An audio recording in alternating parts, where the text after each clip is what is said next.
Turacyari muri uku kwezi kwacu. We are still in our month. Bansomera umurongo wa 24 wa Luke igice cya mbere. Let us read Luke chapter 1 verse 24 kuri 25 up to 25. Luka igice cya mbere duhereye ku murongo wa 24. Ijambo ry'Imana riragira riti bukeye umugore we Elizabeth asaminda abihisha amezi 5. Aravuga ati saying, uku niko umwami Imana yankoreye mu minsi yandebagamo. Uku niko umwami Imana yankoreye mu minsi yandebagamo. The Lord has dealt with me in the days when he looked on me.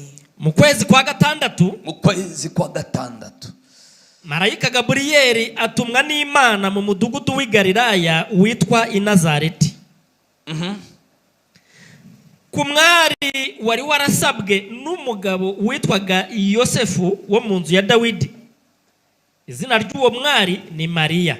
Ucakugarukire hano. You may stop there. Uyu munsi ndatinda ku ijambo rimwe gusa. Today I will emphasize on one concept. Diri ku murongo wa 25 ushatse wahagaruka. That is on verse 25. Mbere murongo wa 25 aravuga ati uku niko umwami Imana yankoreye mu minsi yandebagamo. Uko niko umwami Imana yankoreye mu minsi yandebagamo. This is the Lord has dealt with me in the days when he looked on me.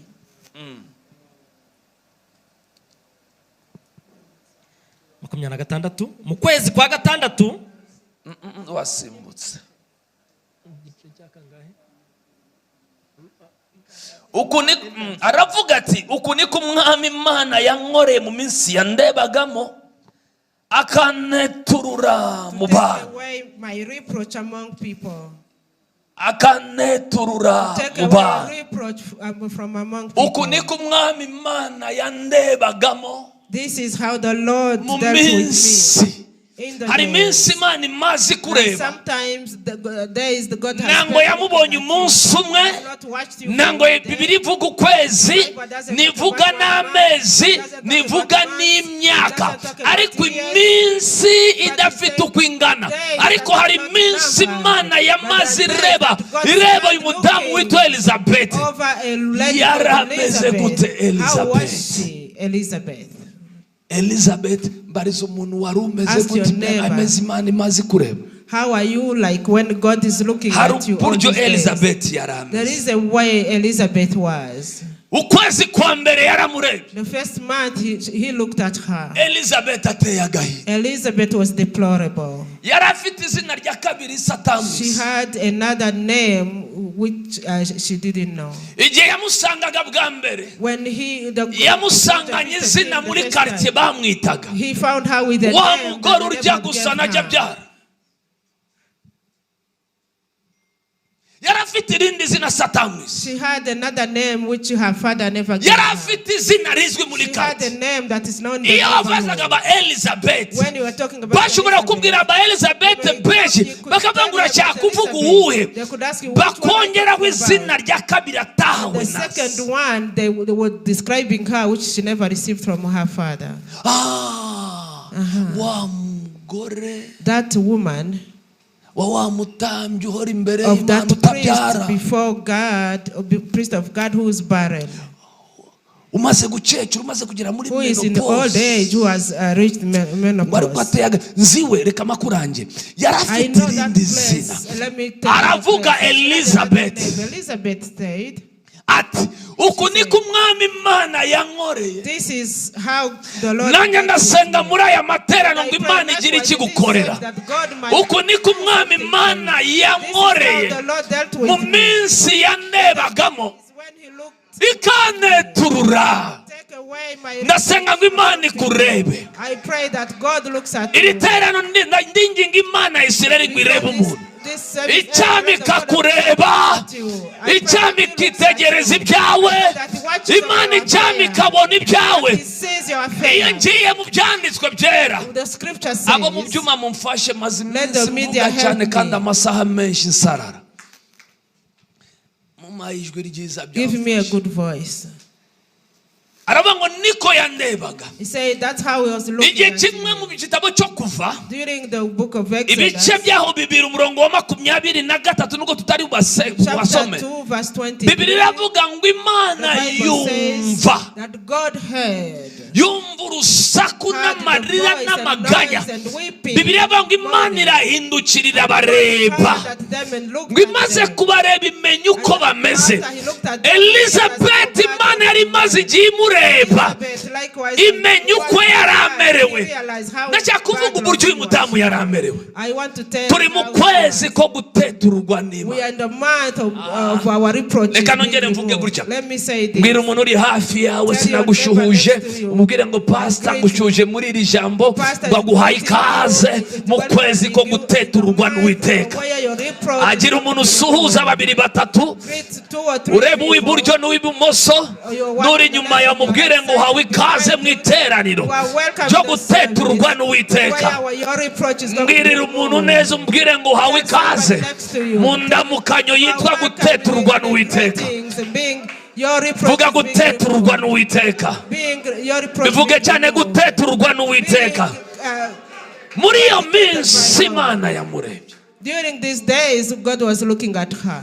Elizabeth buri materaniro yabonekagamo, buri masengesho baranze yabonekagamo, amasengesho gufata amarembo y'ukwezi kwa mbere yabonetsemo, ava muri 2023 yinjira muri 24 yarahari Elizabeth.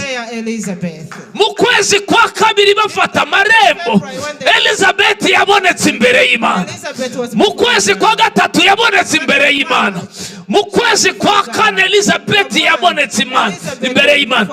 Bibiri iravuga nguko niko umwami yankoreye muri iyo minsi tabarika, muri ayo masengesho adafite umubare, muri ibyo bihe byo gushaka Imana bidasobanuka, byasenze warasenze urongera urasenga, ariko mbwira umuntu uri hafi, wari uzi ko yakurebaga? Tell your neighbor, did you know he was watching you? Waruzi ko nubwo yari icecetse yakurebaga? Mumbwire ngo yarakurebaga. Mbwira umuntu ngo yarakurebaga. Kandi nango yakurebaga nyirebera. Nango wanyumvishije. Nango Imana ireba nkurebera. Icyo nkundira Elohim, iyo areba cyaki cyakora. Igihe kimwe mu byanditswe byera Bibiliya irambwira umwami Yesu muri mu gitabo cya Matayo ibice 35 ndetse na 6 ngo aragenda areba abantu, ngo abona bameze nk'intama zisandaye, ngo agira imbabazi. Icyo mukundi yarebye agira imbabazi zimusunikira kugira icyo yakora. Bwira umuntu uri hafi yawe, mumbwire ngo Imana yakurebaga nigirebera, ikurebye ireba ishakisha icyo yakora, kuko ihorana imbabazi zo kugira icyo yakora. Icyo nyikundira itandukanye n'abantu. Umuntu arakureba akavuga ngo Imana izagutabara, kandi wari ugiye kuburara, kandi afite amafaranga mu mufuka, kugira ngo Imana izakwibuka. Let God remembers you. That's what he tells you. Niho itandukanira n'abantu. That's the difference between people. Yesu abonye bameze nk'intama zisandaye, Jesus saw them as a scattered sheep without a shepherd, wagira imbabazi, and he was merciful. Aravuga, and he said, ngo ndabona ibisarurwa ko ari byinshi. I see the harvest is mureke dusabe nyiri ibisarurwa. Let us ask the owner of the yohereza abasaruzi umurimo. Icyo mukundira iyo abona ibyo ucamo agera ataka igisubizo. Hari umuntu watangiye itorero mu Rwanda, ariko Imana izamugira imbabazi agita igisubizo. And they called it the ariko ubundi uriya mwami aheka ibisubizo. But that king rewards iyo yakurebye areba igisubizo cy'ibyo ucamo. Bwira umuntu ngo umenye ko yabibonye. Igihe yakurebaga ntabwo yareberaga ndetse ntabwo yashaka ayandi makuru, ariko arebana imbabazi. Icyo mukundira arebana imbabazi, ibyo abandi birengagiza abirebana imbabazi. Mu gitabo cyo Kuva 2:23 yumva gutaka, he heard the outcry, arahindukira, and he turned around, arabareba, and he looked at them, amenye ko bameze, and he realized how bad mu they bice bitatu aravuga were. ngo manuwe no kubatabara. Come down to save you. Mu bice 2:23 yarabarebye amenye uko bameze. Ndasenga ngo Imana ikurebe, imenye uko umeze, imenye amarira yawe, imenye n'impamvu yayo, imenye n'ibikubuza ibitotsi, imenye n'igisuzuguro kikuriho. Imana ibirebe, Imana ikurebe, Imana imenye uko umeze, igusubize nk'uko yabikoze mu gice cya 3 cyo Kuva, ngo imanurwa no kubatabara. Umva uko yavuze, umva uko yavuze. Hear out what he said. Ngo narabarebye, I looked at them, mbona agahato and I saw the torture that mbona agahato I saw the oppression that they undergo. Nicyo kitumye manuka kugira ngo mbakize amaboko y'Abanyegiputa, mbakize amaboko ya Farawo, mbatware mu gihugu narahiye basogokuruza babo. Ndasenga ngo Imana ikurebe, Imana ikurebe, Imana imenye ibyo ucamo, Imana igira icyo ukora. Hallelujah. Imana dusenga, This God we pray n'Imana itarebe, is a God who is not a bystander. yamenye ibyawe, when he knows aware of your ishyiraho situation, inzira. he creates a way. Elizabeth aravuga, Elizabeth said, uko niko umwami yankoreye mu minsi yangenderagamo. that is when he was looking at me. Ndavuga ngo muri uku kwezi I pray gendere that in ritora, this month he visits the igira church. icyo ukora mu rugo Does rwawe, something on igira somebody's icyo life. ukora mu bana bawe, Does igira icyo ukora mu kazi kawe, igira icyo ihindura mu buzima bwawe, igira icyo ukora mu magara yawe. Iba hari umukristo wakanyumvye akavuze amen, ndavuga ngo igira icyo ikora mu buzima bwawe. Iyo yamanutse kugira icyo ikora, igikora neza kurusha abantu. does it so perfectly more than people. Kuva iri joro shiba naryamye ni nk'isaha imwe.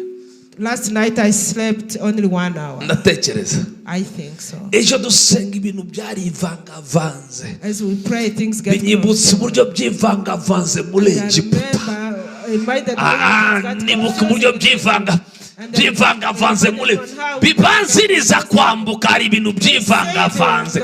Ndabona ibintu biri kwivangavanze. Ejo navuze ijambo, Imana igiye kwinjiza abantu muri process yo gutetura.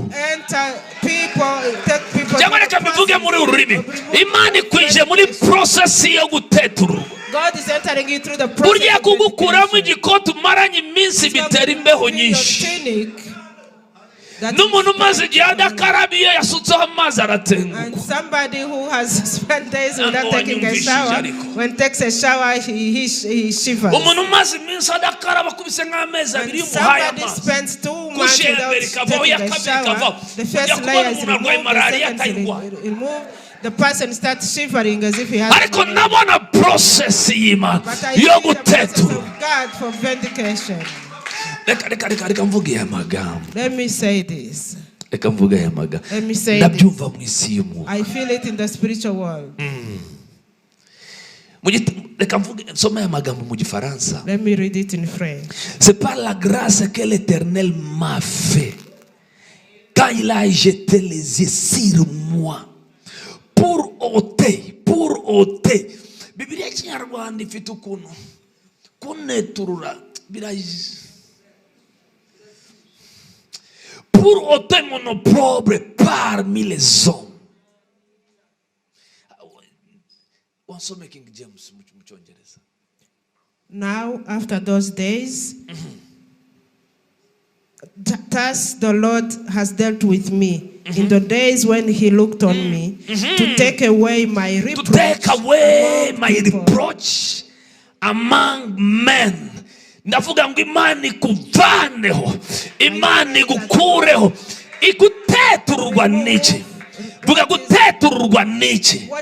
Ijambo guteturwa ni ugukurwaho opprobre cyangwa reproach. Your reproach to be removed. Yes, ashimwe. Bibya kuvuga iki? What does it mean? Reka nsobanure mvuge ku guteturwa, hanyuma ndavuga ku ngaruka kandi ndavuga igisubizo. About the consequences of the reproach being removed and the answers. Mu Gifaransa bavuga opprobre. In French, when they mean reproach, humiliation igeze kuri extreme. It is extreme humiliation. It is extraordinary humiliation. It is a great lifetime of disgrace and reproach. Is there anyone following? Uyu mudamu igihe Imana yamubonaga, yamubonagamo ikintu cya humiliation iteye ubwoba. Yaracishijwe bugufi, yarasuzuguritse cyane, yarababaye biteye ubwoba. Nango ubugumba bwajyo nango cyari ikibazo n'ingaruka muri societe. Niyo mpamvu ngo yaneturuye mu bana. Ndasenga ngo Imana ikurebe, Imana iguteture mu bana, Imana iguteture mu bana.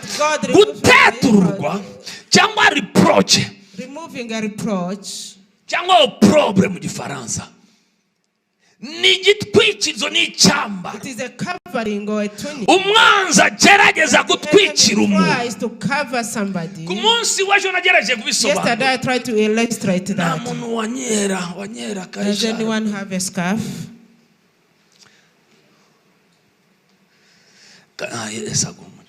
Urabona, reka unyiri kukamahaguruka azamfashe kuvuga ubutumwa. Yesu ashimwe. Urabona, iyo reproach kuriho, when you have a reproach upon your life, no one sees your face. Abona reproach. He sees reproach. Iyo ugiye muri negotiation, kuri deal cyangwa kuri contract, when you go to negotiate contract, before signing a contract, they see a reproach. Bigatuma kontra amafaranga wagomba kusinya, and they reduce the size of the contract because they see you not worthy of such an amount. And you pass the written test. When you go on the panel, they see a reproach.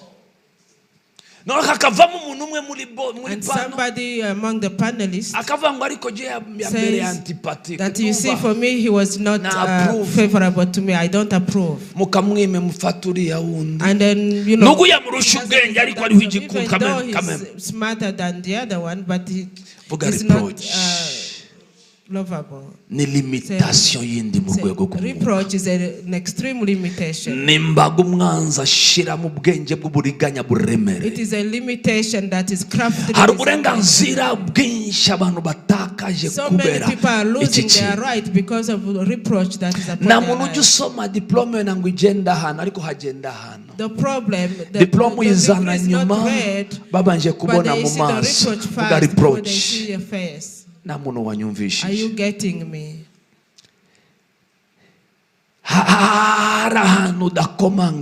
It's a place when you knock, you are not received because of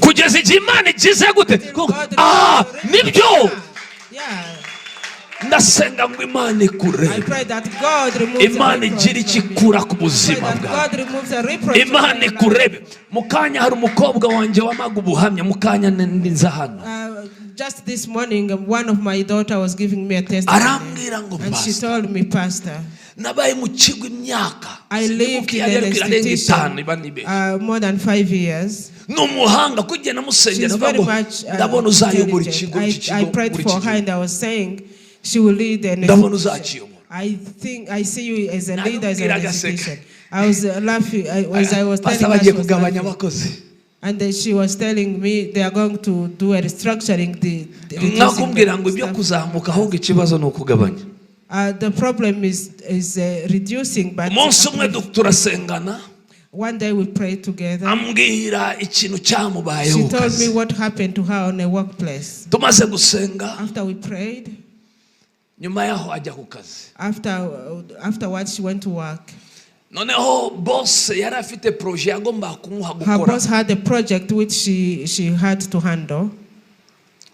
Arambwira ngo.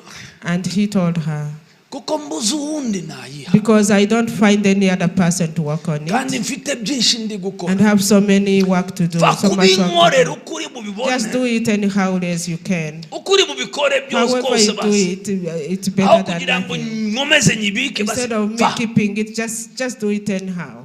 Arayikora. And she worked on it. And she went and submitted. Aimaze kuyirangiza. And once she completed, she submitted. And the boss looked at it. Noneho niyamushira amuha inzira ebyiri amuha ayikora muri ndanga kubivuga neza. Gave him a number of scenarios. Ntihagire n'umuntu ubimenya. Amuproposa solution ebyiri ziri parallel. She provided 2 scenarios. Arambwira ngo mbuzizo mitamo. Ngo ni wowe ubikoze arakanura. Ngo ni wowe. Ni wowe. Ngo no. Ni wowe ubikoze. Ni wowe. Ngo simfite iyo ndeka zose zirenze ibyo nakwifuza. Because all of them are excellent. Umunsi wa kabiri barahura. Second day they met. Arambwira ngo mfite amatsiko y'ikindi ugiye kunuza. And the boss said, umunsi wa gatatu barahura. Ngo na n'ubu ndacyafite amatsiko. Yambwiraga mu kanya. Bwari ubwa mbere muri iyo myaka bamuha mu minsi ishize bamuha kuyobora inama y'icyo kigo. And recently they made her the board chair of that institution. Iryo joro ari buyobore cya gitwikizo kiraragishakisha uburyo cyongera kumutwikira. Arararwana n'igitwe yarari ikintu kikamunika. When she was sleeping, something was akananirwa kuzamura akaboko. And she could not raise up her hand. Umugabo aramusengera ageze umugabo amubwira ngo nawe uri umukristo nawe urwana. And the husband prayed for her. And nawe ararwana arirwanira mu gitondo arabyuka ajya mu kazi. Ayobora inama ikigo cyose kiramufelicita. Ngo nango twari tukuzi. Nango twari tuzi ko dufite umuntu mwawe mu kigo. Iyo cyavuyeho abantu babona igitandukanye n'icyo bari bazi. Iyo cyavuyeho icyo nkundira Imana ya Isiraheli. Elizabeth aravuga uku niko yandebye igihe yangendereragamo. Uku niko yankoreye igihe yangendereragamo. Aranetura. And he removed the reproach from among men. Bible says that he gave him a son. And he told her to call him John. The name John means grace. I pray. Kuva wicaye muri aya matera. Kuva winjiye hano hantu. Kuva wicaye hano hantu. Kuva umurikira hano hantu. Imana ikurebe. Imana irebe ibyo ucamo. Imana iguha ibyo udakwiriye. Bibiliya imuha umwana imwita buntu. Umva uko Yesu yamuhamije. Aravuga ngo babyawe n'abagore bose nta n'umwe wigeze. Among those that have been born by women, no one is greater than him. Because he was a child of grace. John means grace. Igihe yamurebaga Imana imugirira ubuntu. Ndavuga ngo Imana ikurebe, Imana ikugirira ubuntu. Imana iguhe ikirenze icyo wasengera.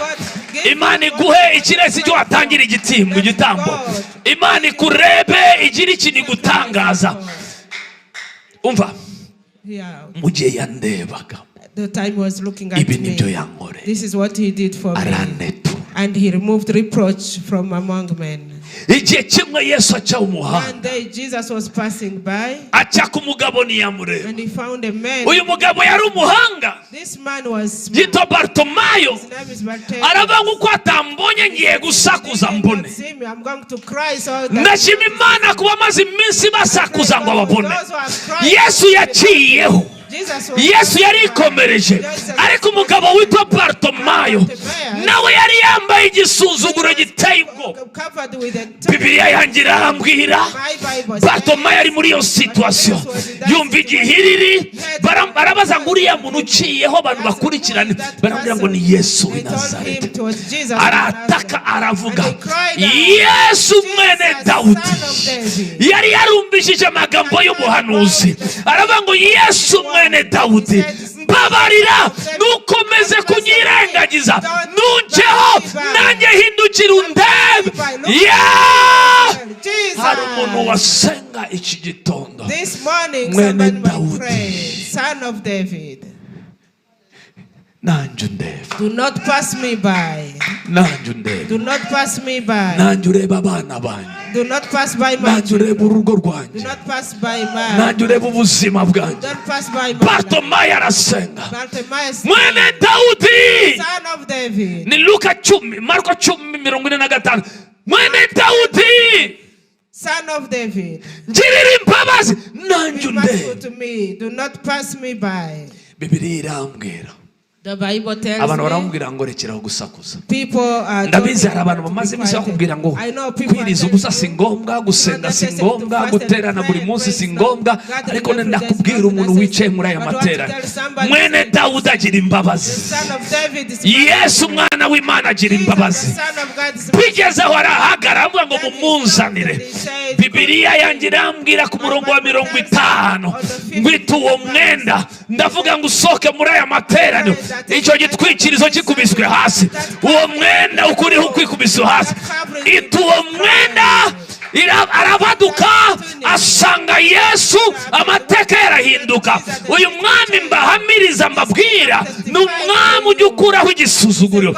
Yagikuye kuri Bartimayo, yagikuye iyo nsoma ibyanditswe. Nibuka umudamu, I remember very well. Bami bambere ibice bino umurongo wa mbere. First King chapter 4. He had a reproach of the Lord. Bibiliya ivuga amakuru y'umugore. The Bible talks about the umugabo yafashe ideni ananirwa kuryishura. husband got a loan and failed to pay. Baramanitse kuri banki ngabihemu. He was blacklisted on CRB. Afite igisuzuguriro ku buzima. She had a reproach over her life. Bibiliya yanjye irambwira ngo igihe kiragera. The Bible tells me kontra yo muri iki gihe yaravugaga iyo upfuye of that time said when you die utishyuye without paying your loan, umwishyuza araza agafata abana bawe bakabimbata bakaza ubuzima bwabo bwose kwishyura iryo deni.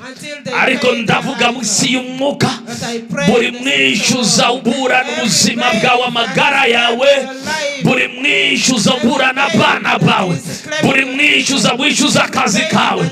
Uyu mudamu yaramerewe nabi, umwishyuza yashakaga abana be bombi ngo bagende babimbata.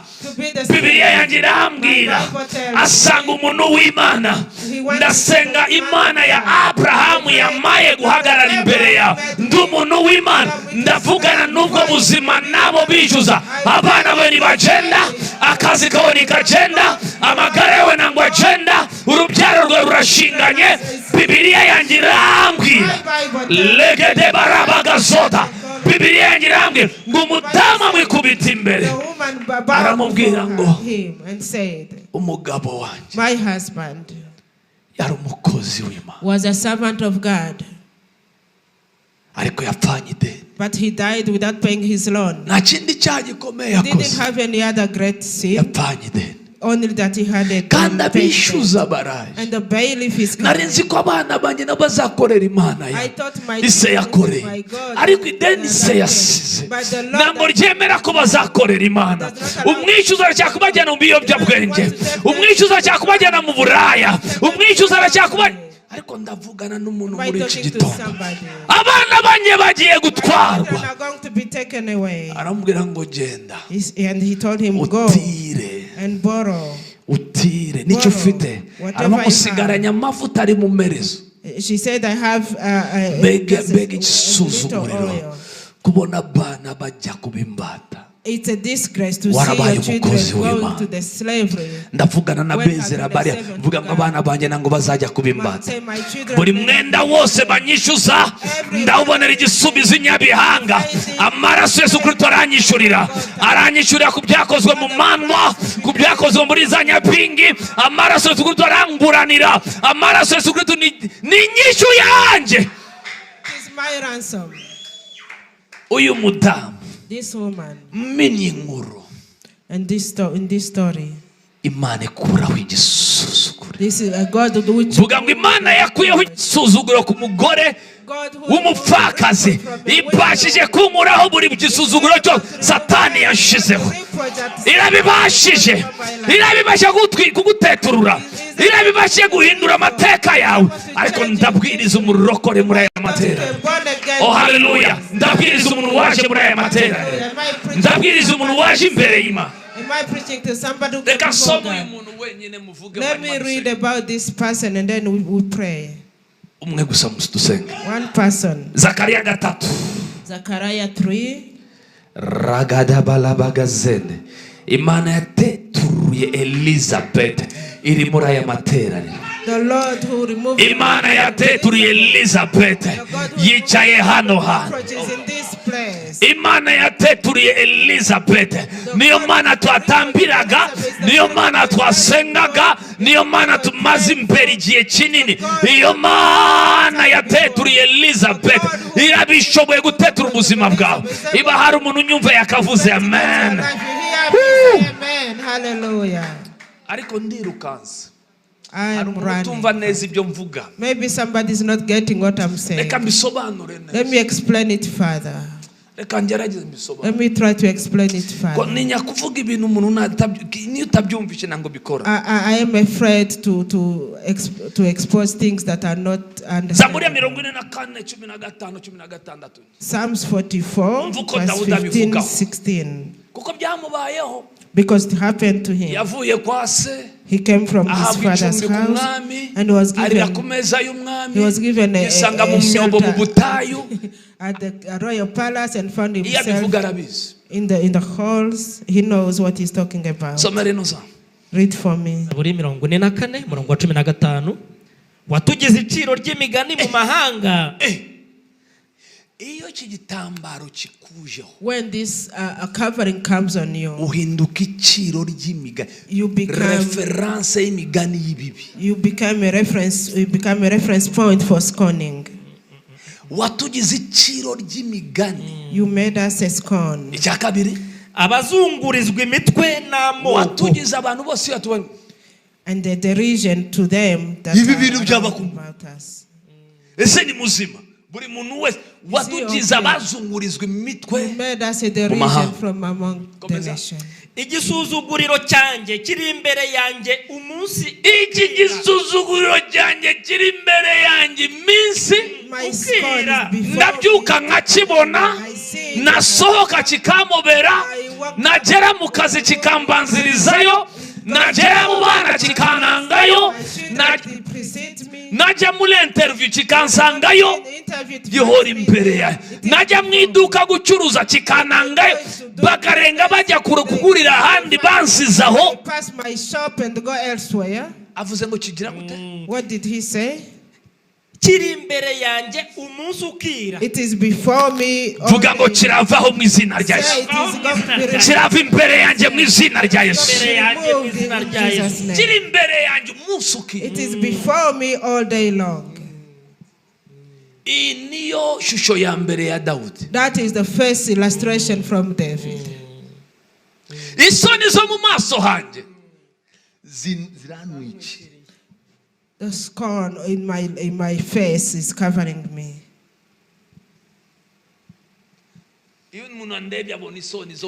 When you see me, you see the shame in my face. Let David explain. Psalm 69. 69. Ni wowe uzi uko nukwa. Isoni zanjye ni igisuzuguro cyanjye nabyo urabizi. Reproach has broken my heart and I am full of heaviness. Abanzi banje bose All my enemies bari imbere yawe. 21 niho nshaka. 21. Ibitutsi byamenaguye umutima ndarwaye cyane. They gave me also meat in the test. Ibitutsi byamenaguye umutima ndarwaye cyane. The insult have broken my heart. Nashatse wangirira imbabazi. I looked for somebody to be Ariko merciful, ntihaboneka no. but no one was. Nashatse abo kumara umubabaro. I looked for those to comfort me. I could not find none. I prayed Muri iki gitondo. this morning. Ndasenga I iki prayed gitondo. this morning Imana ikiza umutima wawe. that God heals your heart Igisuzuguriro. from a reproach, Ibitutsi. the insults, Umugayo. disgrace. Biguteza gutereranwa bikarwaza umutima. Causes you Vuga ngo to be indwara yose forsaken. y'umutima yatewe n'igitutsi n'igisuzuguriro uyu munsi irasohoka umutima wanjye. Say every disease that has attacked my heart because of this grace is going to go out. Ibitutsi byamenaguye umutima. The insult has broken my heart. Iyi situation mvuga guteturwa igikomere cya Elizabeth cyo kutabyara nta muntu washobora nibuka igihe cya umugabo aramubwira ngo sinkurutira abahungu 10. arabava muri iyo mikino yawe umutima wararwaye keretse Imana. Igihe yasengaga ntabwo yasenga nk'abantu bazima, yagiye imbere y'Imana araniha. Eli arava murasinze kubera ko yari yarapfuye. Ariko ndasenga ugira imbabazi ari we wese w'i Nazareti, umwana w'Imana muzima, afate ku mutima wawe, yongera afate ku mutima wawe, akore hahandi abantu badashobora gukora, agukiza ahereye imbere, atunganye hanze mu izina. Oh haleluya. Njya nibuka umudamu umwe wagize ubwenge ajya imbere ya Yesu, who was intelligent and wise and went before Jesus and cried. Reka nkubwire inshuti Let me yanjye, tell hari you, ibyo my utabwira friend, abantu there are some things you ubizi don't ko tell people. byakwishyuye umutima, wanze no kubiganira na pasiteri nabizi n'inshuti zawe ntizibizi, bizwi n'umusego wawe wabibitsemo ibanga, ariko nuriho birera cyumita umutima wawe. Ndasenga ngo iki gihe uku kwezi kukupera ukwezi ko gukira. This is going to be a healing. Ndasenga ngo uku kwezi kukupera ukwezi ko gukira. Imana ibasha kugeraho inshinge zitagera. Imana ishobora kwinjira umutima w'umuntu igatunganya ibidatunganye. Iyo Mana ikore ku buzima bwawe, iyo Mana ikore ku buzima bwawe, iyo Mana ikize iyo ndwara yawe ikaze, iyo ndwara yawe ikomeye cyane, iyo Mana igukoreho. Sengana nanjye vuga mwami Yesu. Say Lord Jesus. Waravuze. You said cyagiye wazaga that the time you muri came. Luka 18 uravuga ngo umwuka w'Umwami Imana ari kuri The jye, Spirit of God is upon me. yansize amavuta He has anointed me mbwiriza abagwaneza ubutumwa bwiza. to preach the good news of Urabivuga ngo mvure n'abafite imvune zo mu mitima, to heal the brokenhearted, mvure n'abafite imvune mu mitima. to heal the broken. Nguhaye umutima wanjye, I give you my nguhaye heart. umutima wanjye, nguhaye umutima wanjye. Na wundi muganga wa ubasha, na wundi muganga wa ukiza, na wundi muganga wa womora, na wundi muganga wa ukoramo. Mubwire senga senga, mubwire ngo na wundi muganga wakorayo ni wowe wenyine mfite. Yesu vura umutima wanjye, reka amavuta yawatembera umutima uwomore. Legede senga senga kanya kado ragade barabaga zota shelegede baramaga de bogada baha shandere bede bagazota o kataba baba baba baba ze lembregede bayanda lagada bayande rebede bagazota mana jenda kora kuri imitima omora imitima sana Jesus sana Labaza, Lagadaba, Rebregedeba, Lambragadebo, Rebregedebo, Lagayande Rebregedebagazo, Lamamamaze, Lenderebregedeba Zota, Jadagadagada, Legedegedegede, Protomanterebaya, oh Rabababa, Irekura kanya gato imbere y'Imana, irekura umusukiri akagahinda, umusukiri icyo kibazo, kimubwira ari hano aragufata, kimubwira ari hano, kimubwire, Lambragade barabagazota, Jegedegedegede, Lembregede bagado, Lagadabayanda, Jalabarabagazota, kimubwira icyo cyagukomereje, kimubwire, muzanire ko gahinda, muzanire umubabaro, umuzanire,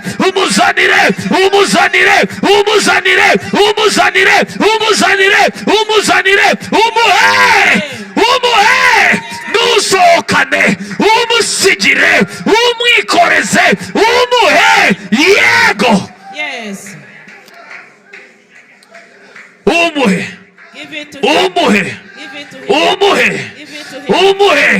Ari hano kukomora, muhayo marira, muhaho gahinda, umubabaro, umutima urwaye cyane undumvura ni Yesu, umuhe. Jesus can mend. Legede barabagazota, Moka wera, Holy Spirit, reka mavuta yawe, let your anointing, reka mavuta let your yawe anointing atembere muri iyi mitima, flow through atembere muri iyi through mitima, this heart. atembere muri iyi mitima, amavuta yawe lebrede bagados katabaya atembere muri iyi mitima. Mana kiza iyi mitima irwaye cyane, kiza imitima irwaye cyane, kiza imitima irwaye cyane, kiza imitima irwaye cyane, yifateho Yesu, yifateho Yesu, Lagatabarabagazene, legedegedegedegede, regedegedegedegede, rabababababaze, lebrede bagazota, jegede barabababaze, lembregede bagato, ragade barabababa, logoda bagate, rebarabagazo, jalabalabagazene, lebrede bagaz. Teturura mwana, teturura Yesu, teturura papa, teturura mukuzi, teturura mana, teturura papa, teturura mwami, maraga gahinda mitima ya bera. Lebregede bagazota, lembre bagazo, lagadadadada, shalababababaze. Ndumva mavuta y'Umwuka wera. Imana iragukoraho akazi, Imana iromora umutima wawe, Imana irasana umutima wawe, musukire byose. Ari hano arumva, mu rurimi rwarumva, mu buryo bwawe arumva, aragukoraho. Ndamwumva ari hano Yesu, ari hano umukunzi wanjye, ari hano inshuti yanjye. Mwuka wera ari hano kubikora, ari hano kuvanamo mu gahinda, ari hano kuvanamo mu mubabaro, ari hano. Legede bragazota, shata bababababaze, lelelele brodo magade borabagaze, lembragade bogadabaya, shalabalabagazendele rebrede bagaz, lembregede bagados, shata valabalabagaze. Yes. Shandere brede bagazo, rembregede bagade boha, shakatere barabarabagaze. Nduva mavuta y'Umwuka wera, anointing of the Holy Spirit. ukiri muri uwo mwuka sengana, vuga mwami, Pray with me. vuga mwami, Say, Lord, vuga mwami, Lord, ndiyemeje I commit kubabarira to forgive abankomerekeje, those who offended me. ndabarekuye, I release ndababariye, them. I release them. mbarababariye, I forgive them. ndababariye, Forgive. ndarekuye, Release. ndababariye, ndarekuye, ndababariye. Bivuge nushaka bavuga amazina abo babariye. Say it as that. Regedegedegede, brodomande rebrede bagazota, jadabalabagaze. Ndumva mavuta, ndabona gucira gukomeye, ndabona umucyo uturuka imbere ugatose kara hanze, ndabona gucira kuva imbere kuza hanze, mu izina rya Yesu. Ramande rebrede bagazota, Katele bare barabagaze proto mantele maguri brigade bagadu rabragade bogada bayanda shima yes. Thank you, Jesus. Shima mwaka we. Thank you, Holy Spirit. Shima mukunzi wa. Thank you, my lover. Amen. Amen. Reka ngomeze nsoze. Let me proceed as I go. Ndabizi mwuka wera hari cyari gukora. Kandi nyuma yuko gucira kw'imbero za kubona ibintu bikoreka. Zakariya 1 ibice 3 umurongo wa mbere. Zechariah 3 verse 1.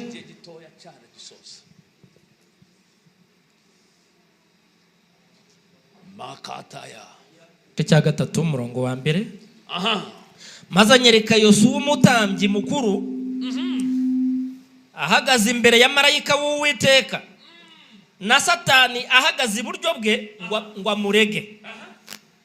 Uwiteka abwira Satani ati Uwiteka guhane yewe Satani. Aguhane yewe Satani. The Lord rebuke you, Satan. Niko ku Uwiteka baturanije Yerusalemu aguhane.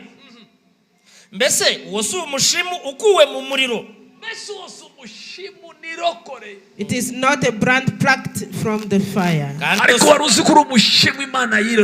know that you are a brand plucked out of fire. Kandi Yosuwa yari yambaye imyenda y'ibizinga ahagaze imbere ya marayika. Marayika abwira bari bamuri imbere ati nimumwambura iyo myenda y'ibizinga. Maze abwira Yosuwa ati ngukuyeho gukiranirwa kwawe kandi ndakwambika imyambaro myiza cyane.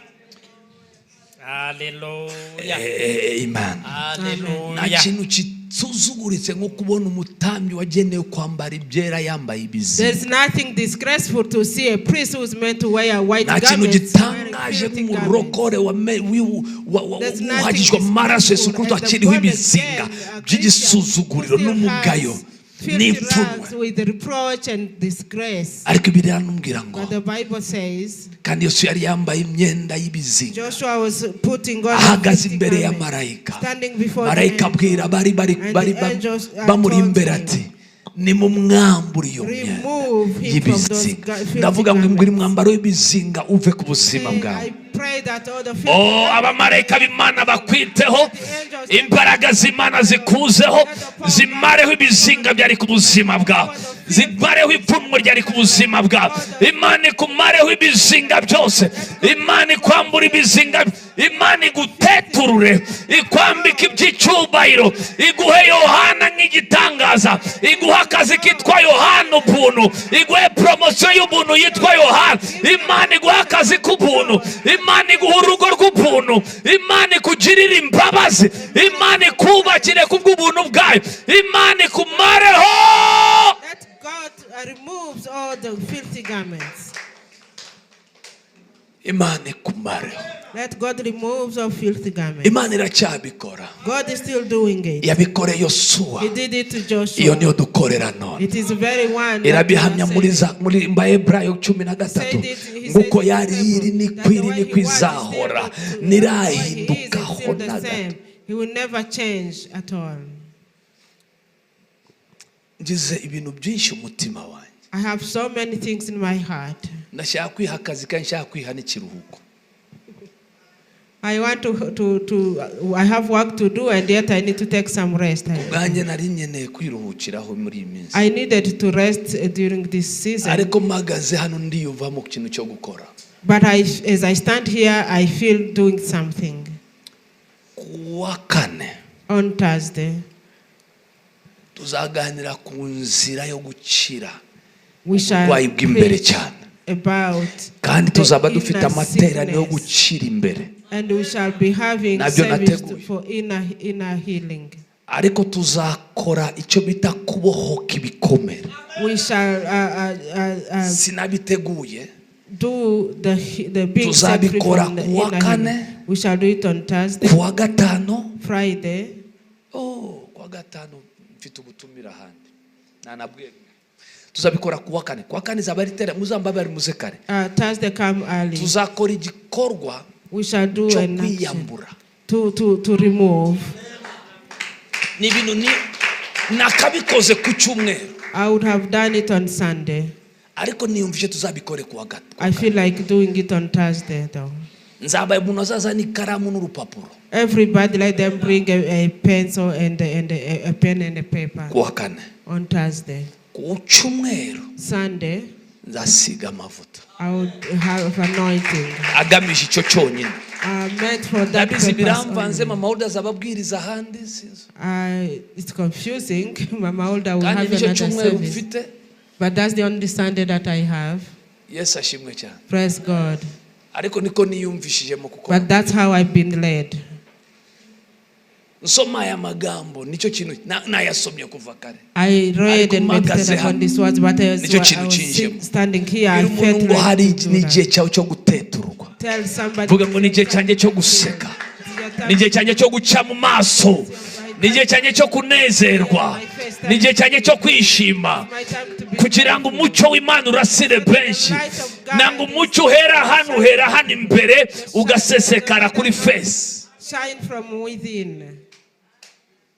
Imana cyaguhera mu imbere. God wants to start from within. Haguruka dusenge. Stand up so that we pray.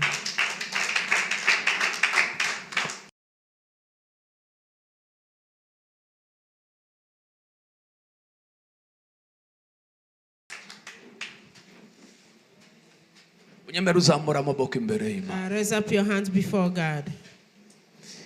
I pray that the angels of God take care of you. The Bible says the angels are in charge of the saints. Let them minister to you in this season. Let them minister to you in this morning. So that they remove every reproach of your life. Holy Spirit anoint you with the word and remove inda ya Yohana ariwe bw'ubuntu bw'Imana. Usohokana inda y'ubuntu ugenda ubyara igitangaza cyawe. Zabura amaboko imbere y'Imana. Vuga data mu izina rya Yesu.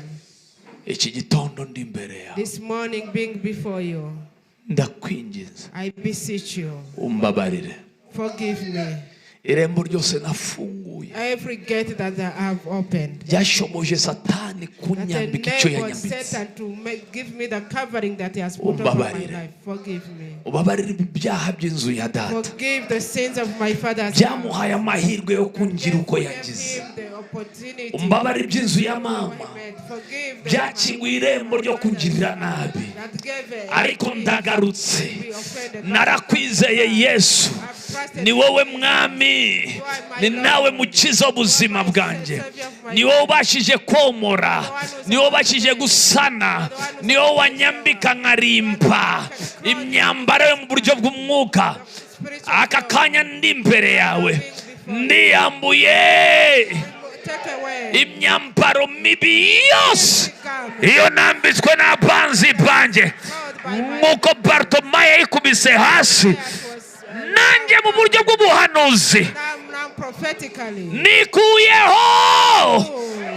nikuyeho buri gitwikirizo, buri cyambaro kikumira, kimfungirana, kimbuza, kimfatirana, kinyambura uburenganzira, kineza gutereranwa, kwangwa nta mpamvu, kutemerwa nta mpamvu, ibihombo bidafite impamvu. Yes, aka kanya mu buryo bw'ubuhanuzi niyambuye. Niba nashaka kubona umuntu yiyambura, ndiyambuye imyambaro mibi yose mu izina rya Yesu. Vanaho igitwikirizo kibi cyose kuri diplome yanjye, ku kazi kanjye, ku rubyaro rwanjye, ku rushako rwanjye. Iki gitwikirizo nagikongoza umuriro. Ijambo ryawe rirambwira mu Baheburayo 12 umurongo wa 29, Uwiteka ni umuriro ukongora. Data, vuga data, ni wowe umuriro ukongora. Rambura ikiganza cyawe, kongora iyi myambaro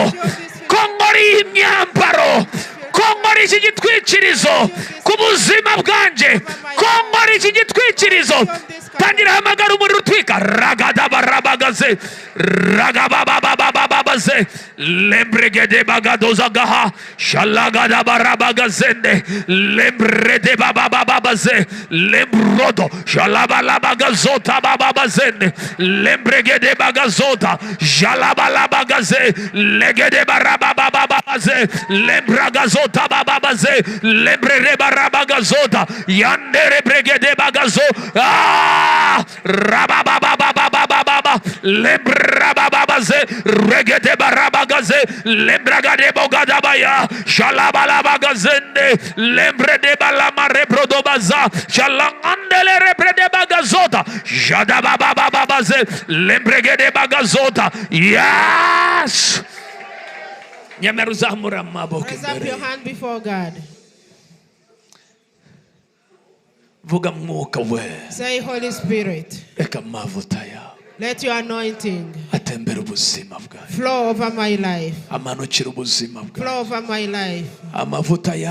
Your anointing. Mend my heart. Mend my heart. Mend my heart. Mend my heart. Mend my heart. Mend my heart. Mend my heart. Ankureho ibitari byawe byose. Zamura amaboko imbere y'Imana. Ndumva amavuta y'Imana aza ku buzima bw'umuntu. Aka kanya iyo reproach irakuvaho. Iravaho. Ndarekura amavuta aka kanya. Ndarekura amavuta aka kanya. Ndarekura amavuta aka kanya. Amavuta y'igikundiro arakuzaho. Twara amavuta. Twara amavuta.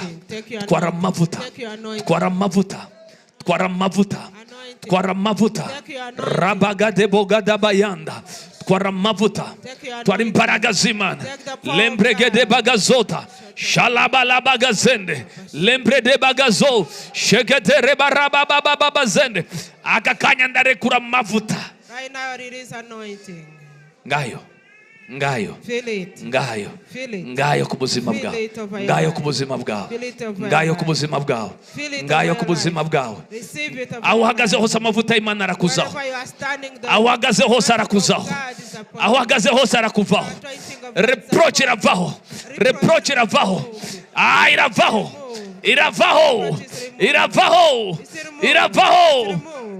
Yes. Iravaho. Iravaho. It is removed. Iravaho. Removed. Iravaho. Removed. Iravaho. It is removed. Iravaho. Removed. Iravaho. Removed. Imana ivanyeho icyo gitwikirizo. Let God remove the covering. Twara amavuta. Take anointing. Ragadabarabagazende. Lebrede bagadebo. Jadagadabarabagaze. Lembrede bagadebo gadabayan. Lambrada bagazota bababaze. Rembrede bagayande rebrede bagazo jete remagado amavuta y'Imana aragutwikuruye akira guteturwa n'Imana akira amavuta umuhamagaro ravayo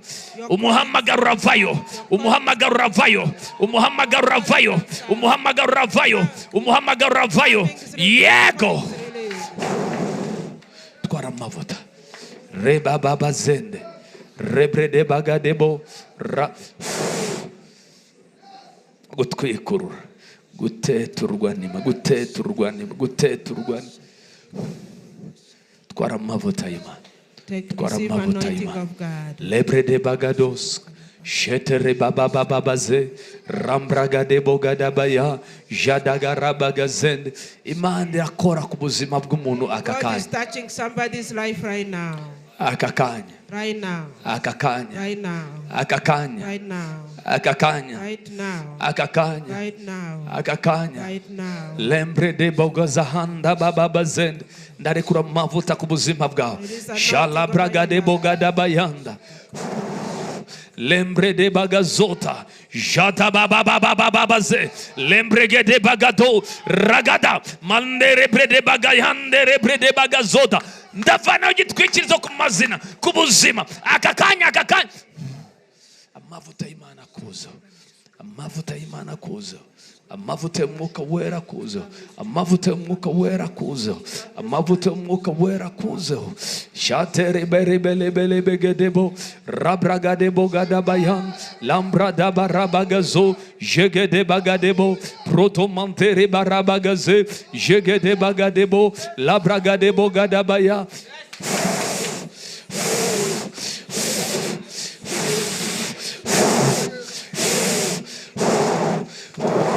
Igitwikirizo twara amavuta, twara amavuta y'Imana. Ramandere brede bagazota shakatelelelebo rabragadebo gadabaya.